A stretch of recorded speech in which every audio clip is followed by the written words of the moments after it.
अस्सलाम वालेकुम व्यूअर्स। आज की वीडियो में बात होगी करोल उस्मान के अपकमिंग एपिसोड के बाद बड़े धमाकों पर। क्या कमरल अब्दाल वापस आ चुके हैं? सोफिया की चाल क्या उस्मान बे को नुकसान पहुंचाएगी?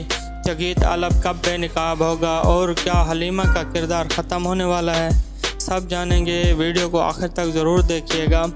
सियासी साजिशें और सोफिया की चालाकी। शहंशाह क्लोडिस से इत्तेहाद कर लिया है, जो उस्मान बे के लिए ख़तरे की घंटी है। सोफिया शहंशाह से मिल चुकी है और अब वो या तो उस्मान बे के लिए जासूस है या उनकी गद्दार। मुमकिन तौर पर सोफिया सिर्फ एक या तो किस्तों की मेहमान है। अंजाम क्लोडिस या उस्मान बे के हाथों होगा। अंदरूनी दुश्मन यकीत आलब की गद्दारी। यकीत आलब खुफिया तौर पर क्लोडिस को खबरें दे रहा है।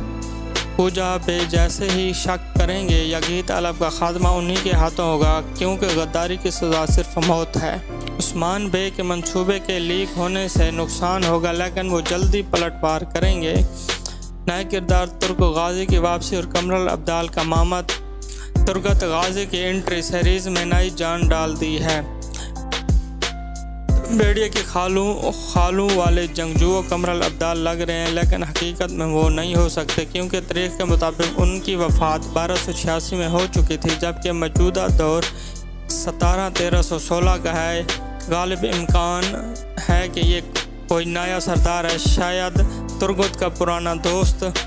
व्यूअर्स, सीज़न 6 अपने अख्ताम की तरफ बढ़ रहा है और बड़े मार्के की तैयारियां हो चुकी हैं। उस्मान बे बरसा की तरफ कदम बढ़ा रहे हैं और अगली किस्तों में हमें बेशुमार सरप्राइज़ देखने को मिलेंगे। अगर आप भी इन जंगजुओं की असलियत जानना चाहते हैं तो नीचे कमेंट में अपनी राय का इजहार करें। चैनल को सब्सक्राइब करना ना भूलें। मिलते हैं नेक्स्ट वीडियो में, तब तक के लिए अल्लाह हाफिज़।